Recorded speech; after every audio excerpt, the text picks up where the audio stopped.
আজকে আমি তেলাপিয়া মাছ দিয়ে বেগুন দিয়ে আলু দিয়ে টমেটো দিয়ে আর বড়ি দিয়ে রান্না করব। তো আপনারা হয়তো দেখেছেন যে আমি আমার মায়ের বাড়ি বাবা মার বাড়িতে যে বড়ি দিয়ে নিয়ে এসেছি। আর এটা আমাদের কুষ্টিয়া জেলার বিখ্যাত জিনিস, কারণ এটা না হলে শীতকালে আমাদের চলে না। আর এই বড়ি দিয়ে বেগুন দিয়ে মাছ দিয়ে খেতে মাশাআল্লাহ এত মজা হয় রান্না করলে খেতে।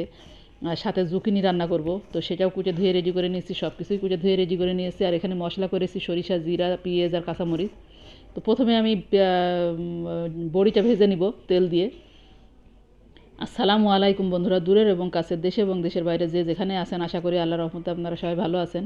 আর আপনাদের দয়া আল্লাহর রহমতে আমিও ভালো আছি। আমি সাবিনা, আমার চ্যানেল সাবিনাতে আপনাদের সবাইকে স্বাগতম।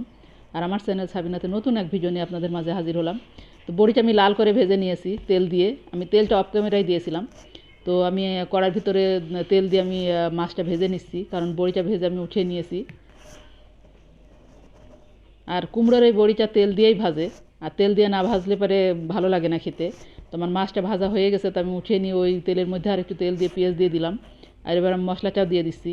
আর মশলার ভিতরে আমি হলুদ, লবণ আর ধনে গুঁড়া দিয়ে দিয়েছিলাম। আর এই মুহূর্তে আমার ভিডিও দেখছেন আমার পুরাতন বন্ধুরা যারা ভিডিও দেখছেন তাদেরকে অসংখ্য অসংখ্য ধন্যবাদ আমার সাথে থাকার জন্য, আমার পাশে থাকার জন্য। আর এভাবে আমার পাশে থাকবেন, আমিও আপনাদের পাশে থাকব। আর আমার ভিডিওতে লাইক আর কমেন্ট সবটাই করবেন, কারণ আমি সবার ভিডিও আমি প্রথমে লাইক করি, তারপর কমেন্ট করি। আর পুরো ভিডিওটা আমি না টেনেই দেখি, আপনাদের অনুরোধ থাকবে আমার ভিডিওটা না টেনে দেখবেন। আর বন্ধুরা, আজ দুদিন আমি হয়তো দুদিন না, কালকে থেকে আজকে পর্যন্ত আমি আপনাদের কমেন্টের কিছু কিছু রিপ্লাই দিতে পেরেছি, কিছু কিছু দিতে পারিনি। কারণ আমি এতটাই ব্যস্ত হয়েছিলাম যে আমি সোশ্যাল মিডিয়ায় ঢুকতে পারি নাই।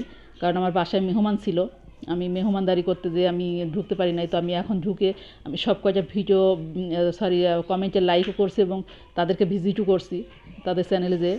তো আপনারা কিছু মনে করবেন না, দেরি হলেও আপনারা এইটুকু আশা করতে পারেন, যেন আমি আশা করতে পারেন আমি হচ্ছে আপনাদের ইয়েতে কমেন্টে রিপ্লাই দিব এবং ভিজিটও করব। কারণ আমি জানি যে একটা ভিডিও তৈরি করতে মানুষের অনেক পরিশ্রম লাগে।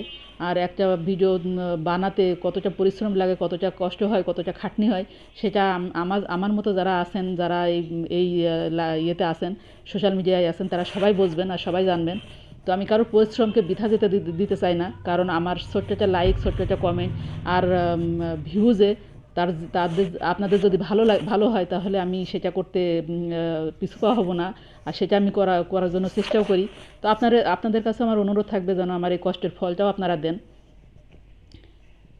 আর আপনাদের মূল্যবান সময়টুকু ব্যয় করে আমার ভিডিওটা আপনারা দেখেন এবং লাইক করেন, আমিও সেটা খুব পছন্দ করি এবং খুব ভালো লাগে আমার। আর আমি জানি যে আপনাদের মূল্যবান সময় কতটুকু নষ্ট করেন, বা কতটুকু সময় নষ্ট করলে একটা মানুষের মূল্যবান সময় বৃথা যায়, সেটা আমি জানি। হয়তো আমি কথাগুলো গুছাই বলতে পারছি না, তো আমার কথায় যদি কোনো ভুল ত্রুটি থাকে তাহলে ক্ষমা করে দিবেন। তো আপনাদের মূল্যবান সময়টুকু আমি কখনোই নষ্ট করার চেষ্টা করব না, মূল্য দেওয়ার চেষ্টা করব। আর আপনাদের কাছে অনুরোধ থাকবে আপনারাও আমার চ্যানেলটাকে ভিজিট করবেন এবং কমেন্ট করবেন, লাইক করবেন। আর আমার পাশে এভাবেই থাকবেন, আমিও আপনাদের পাশে আছি এবং থাকবো সারা জীবন। তো প্লিজ আমার কথায় যদি কোনোভাবে কষ্ট পেয়ে থাকেন তাহলে ক্ষমা করে দিবেন, কারণ অতটা গুছিয়ে হয়তো বলতে পারি না। কোনো কথা হয়তো এলোমেলো হয়ে যায়, তো কিছু কথায় যদি আপনাদের আঘাত আঘাত লাগে তাহলে আমাকে জানাবেন কমেন্ট করে, ক্ষমা করে। ভালো থাকবেন, সুস্থ থাকবেন, আল্লাহ হাফেজ, আসসালামু আলাইকুম।